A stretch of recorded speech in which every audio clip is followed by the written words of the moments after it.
The Lives of the Saints by Father Alban Butler, October 1st. Saint Remigius, Confessor Archbishop of Rheims, A.D. 583. Saint Remigius, the great apostle of the French nation, was one of the brightest lights of the Gaulish Church, illustrious for his learning, eloquence, sanctity, and miracles. An episcopacy of 70 years and many great actions have rendered his name famous in the annals of the Church. His very birth was wonderful, and his life was almost a continued miracle of divine grace. His father Emilius and his mother Salinia, both descended of noble Gaulish families, enjoyed an affluent fortune, lived in splendor suitable to their rank at the castle of Leon, and devoted themselves to the exercise of all Christian virtues. Saint Remigius seems to have been born in the year 439. He had two brothers older than himself, Principius, Bishop of Soissons, and another whose name is not known, but who was father of Saint Lupus, who was afterwards one of his uncle's successors in the Episcopal see of Soissons.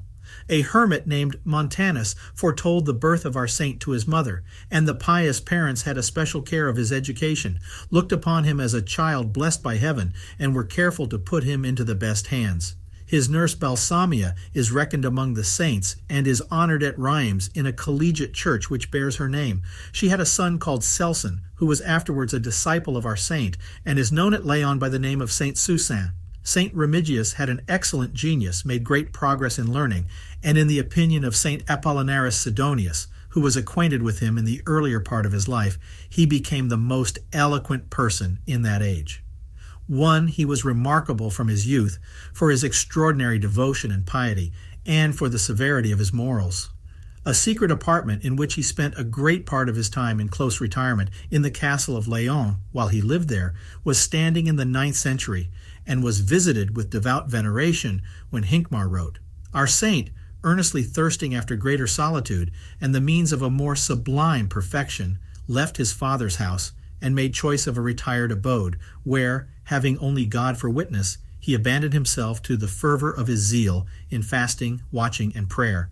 The episcopal see of Rheims becoming vacant by the death of Remigius, though only 22 years of age, was compelled, notwithstanding his extreme reluctance, to take upon him that important charge, his extraordinary ability seeming to the bishops of the province a sufficient reason for dispensing with the canons in point of age. In this new dignity, prayer, meditation on the Holy Scriptures, the instruction of the people, and the conversion of infidels, heretics, and sinners were the constant employment of the holy pastor. Such was the fire and unction with which he announced the divine oracles to all ranks of men, that he was called by many a second St. Paul. St. Apollinaris Sidonius was not able to find terms to express his admiration of the ardent charity and purity with which this zealous bishop offered at the altar an incense of sweet odor to God, and of the zeal with which, by his words, he powerfully subdued the wildest hearts, and brought them under the yoke of virtue, inspiring the lustful with the love of purity, and moving hardened sinners to bewail their offenses with tears of sincere compunction. The same author, who, for his eloquence and piety, was one of the greatest lights of the Church in that age, testifies that he procured copies of the sermons of this admirable bishop, which he esteemed an invaluable treasure, and says that in them he admired the loftiness of the thoughts, the judicious choice of the epithets, the gracefulness and propriety of the figures, and the justness, strength, and closeness of the reasoning, which he compares to the vehemence of thunder.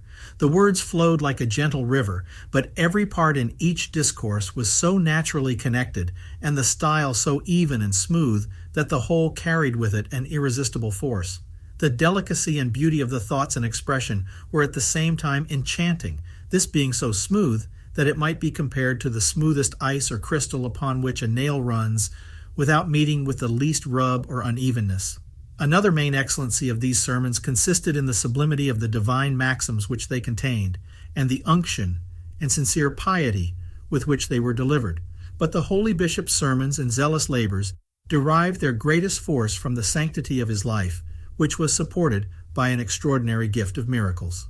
Thus was Saint Remigius qualified and prepared by God to be made the apostle of a great nation.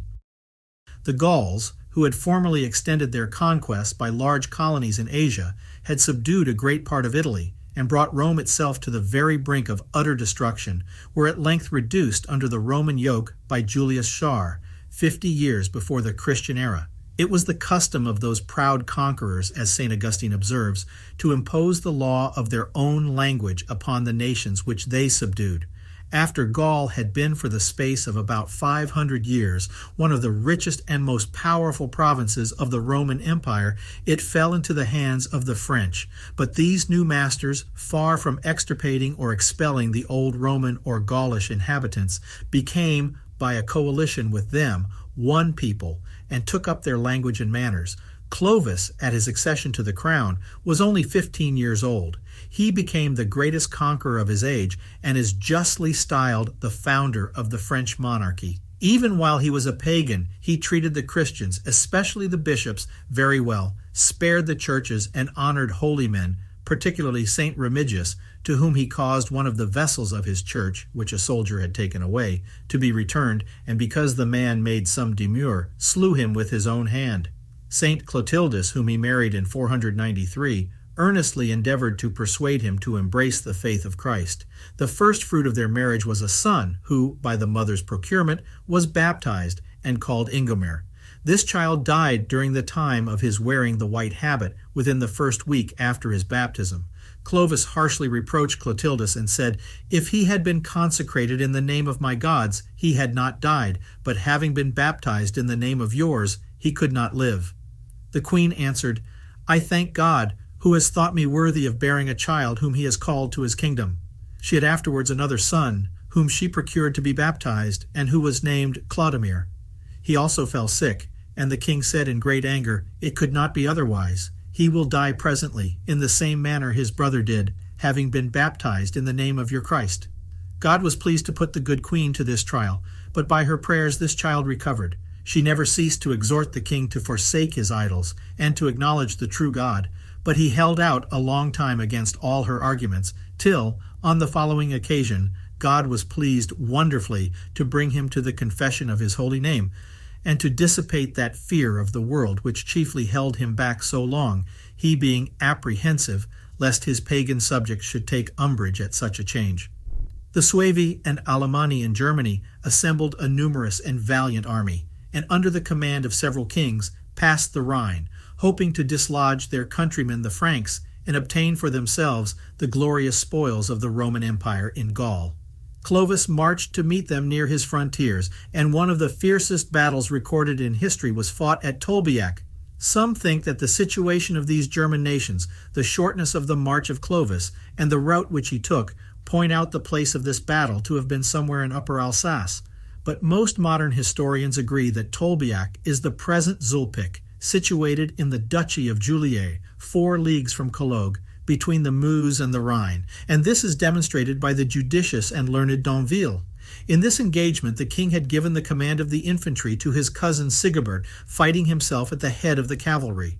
The shock of the enemy was so terrible that Sigebert was in a short time carried wounded out of the field, and the infantry was entirely routed and put to flight. Clovis saw the whole weight of the battle falling on his cavalry, yet stood his ground, fighting himself like a lion, covered with blood and dust, and encouraging his men to exert their utmost strength. He performed with them wonderful exploits of valor.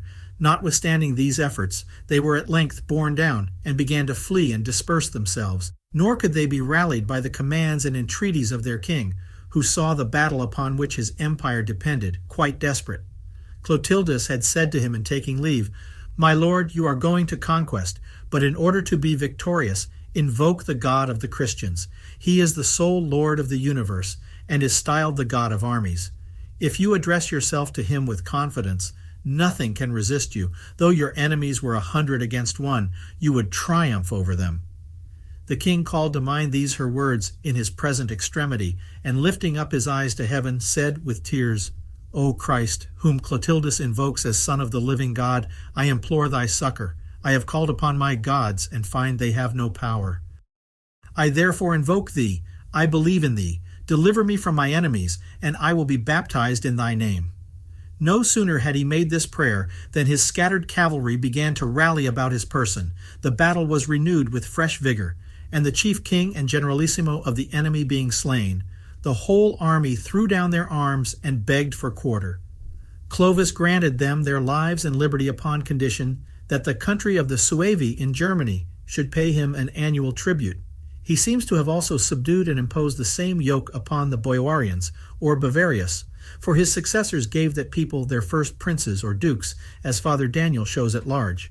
This miraculous victory was gained in the 15th year of his reign, of Christ 496. Clovis, from that memorable day, thought of nothing but of preparing himself for the holy labor of regeneration. In his return from this expedition, he passed by Toul, and there took with him Saint Vedast, a holy priest who led a retired life in that city, that he might be instructed by him in the faith during his journey. So impatient was he to fulfill his vow of becoming a Christian that the least willful delay appeared to him criminal. The queen, upon this news, sent privately to Saint Remigius to come to her, and went with him herself to meet the king in Champagne. Clovis no sooner saw her, but he cried out to her, "Clovis has vanquished the Alemanni, and you have triumphed over Clovis. The business you have so much at heart is done. My baptism can be no longer delayed." The queen answered, "To the God of hosts is the glory of both these triumphs due." She encouraged him forthwith to accomplish his vow, and presented to him Saint Remigius as the most holy bishop in his dominions. This great prelate continued his instruction, and prepared him for baptism by the usual practices of fasting, penance, and prayer. Clovis suggested to him that he apprehended the people that obeyed him would not be willing to forsake their gods, but said he would speak to them according to his instructions. He assembled the chiefs of his nation for this purpose, but they prevented his speaking, and cried out with a loud voice, "My lord, we abandon mortal gods, and are ready to follow the immortal God whom Remigius teaches." Saint Remigius and Saint Vedast therefore instructed and prepared them for baptism. Many bishops repaired to Rheims for this solemnity, which they judged proper to perform on Christmas Day, rather than to defer it till Easter. The king set the rest an example of compunction and devotion, laying aside his purple and crown, and covered with ashes, imploring night and day the divine mercy.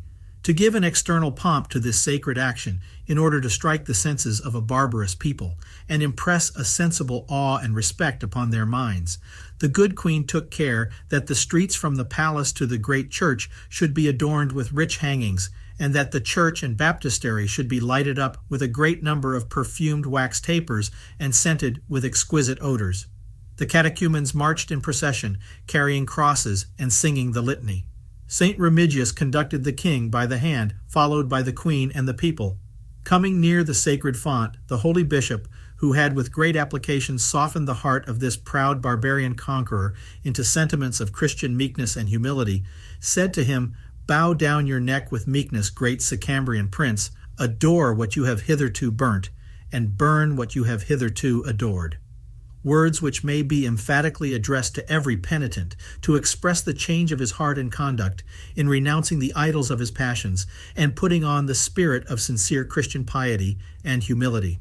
The king was baptized by Saint Remigius on Christmas Day, as Saint Avitus assures us. Saint Remigius afterwards baptized Albofleda, the king's sister, and 3,000 persons of his army, that is, of the Franks, who were yet only a body of troops dispersed among the Gauls. Albofleda died soon after, and the king being extremely afflicted at her loss, Saint Remigius wrote him a letter of consolation, representing to him the happiness of such a death in the grace of baptism, by which we ought to believe she had received the crown of virgins. Lantilda, another sister of Clovis, who had fallen into the Arian heresy, was reconciled to the Catholic faith and received the unction of the Holy Chrism, that is, says Fleury, confirmation, though some think it only a rite used in the reconciliation of certain heretics. The king, after his baptism, bestowed many lands on Saint Remigius, who distributed them to several churches, as he did the donations of several others among the Franks, lest they should imagine he had attempted their conversion out of interest. He gave a considerable part to St. Mary's Church at Laon, where he had been brought up, and established Genebald, a nobleman skilled in profane and divine learning, first bishop of that see. He had married a niece of Saint Remigius, but was separated from her to devote himself to the practices of piety. Such was the original of the bishopric of Laon, which before was part of the diocese of Rheims. Saint Remigius also constituted Theodore bishop of Tournai in 487. Saint Vedast bishop of Arras in 498, and of Cambrai in 510. He sent Antimon to preach the faith to the Morini and to found the church of Terouenne. Clovis built churches in many places, conferred upon them great riches, and by an edict invited all his subjects to embrace the Christian faith. St. Avitus, bishop of Vienne, wrote to him a letter of congratulation upon his baptism, and exhorts him to send ambassadors to the remotest German nations beyond the Rhine to solicit them to open their hearts to the faith. When Clovis was preparing to march against Alaric in 506, St. Remigius sent him a letter of advice how he ought to govern his people so as to draw down upon himself the divine blessings. "Choose," said he, "wise counselors who will be an honor to your reign. Respect the clergy. Be the father and protector of your people. Let it be your study to lighten as much as possible all the burdens which the necessities of the state may oblige them to bear. Comfort and relieve the poor, feed the orphans, protect the widows, suffer no extortion. Let the gate of your palace be open to all, that everyone may have recourse to you for justice, employ your great revenues in redeeming captives," etc.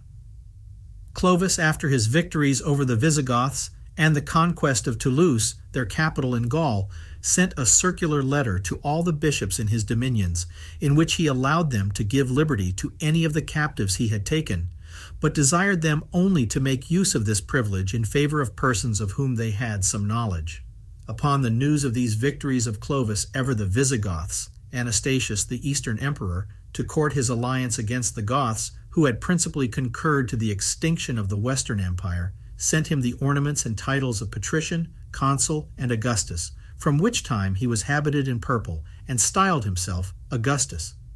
This great conqueror invaded Burgundy to compel King Gondebald to allow a dower to his queen, and to revenge the murder of her father and uncle, but was satisfied with the yearly tribute which the tyrant promised to pay him.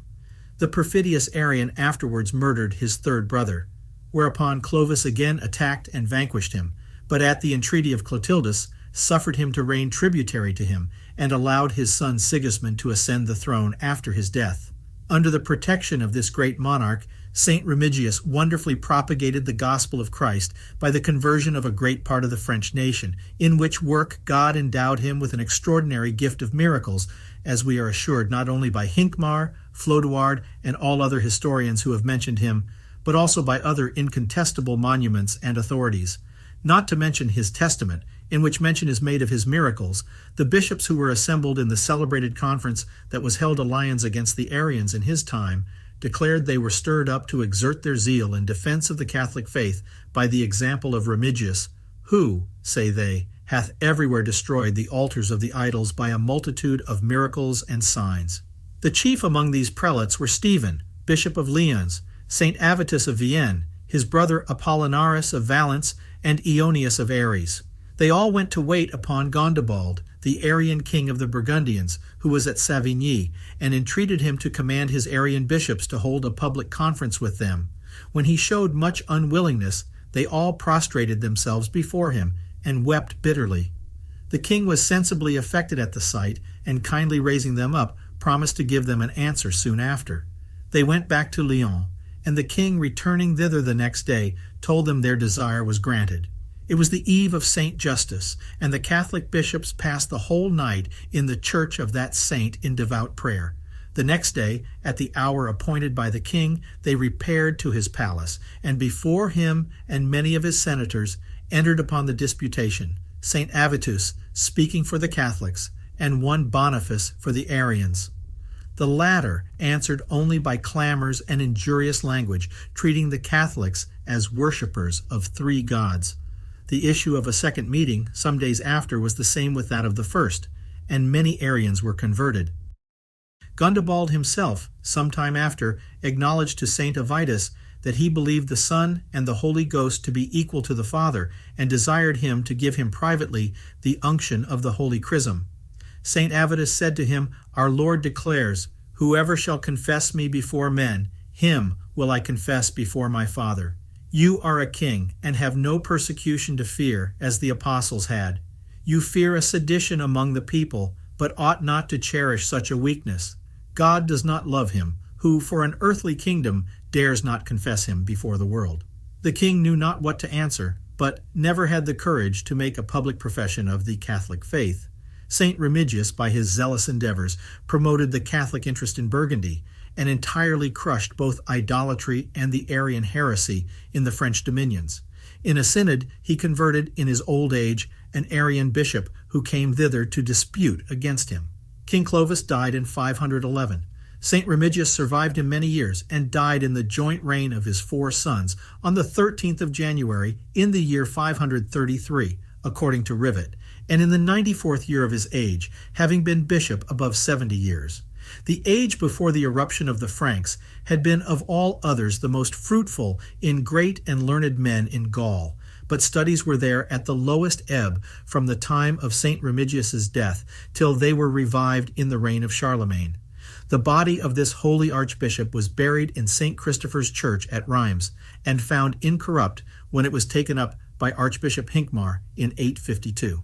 Pope Leo IX, during a council which he held at Rheims in 1049, translated it into the Church of the Benedictine Abbey, which bears his name in that city, on the 1st of October, on which day, in memory of this and other translations, he appointed his festival to be celebrated, which, in Florus and other calendars, was before marked on the 13th of January. In 1646, this saint's body was again visited by the archbishop with many honorable witnesses and found incorrupt and whole in all its parts. But the skin was dried and stuck to the winding sheet, as it was described by Hincmar above 800 years before. It is now above 1200 years since his death. Care, watchings, and labors were sweet to this good pastor, for the sake of souls redeemed by the blood of Jesus. Knowing what pains our Redeemer took, and how much he suffered for sinners during the whole course of his mortal life, and how tenderly his divine heart is ever open to them, this faithful minister was never weary in preaching, exhorting, mourning, and praying for those that were committed to his charge. In imitation of the Good Shepherd and Prince of Pastors, he was always ready to lay down his life for their safety.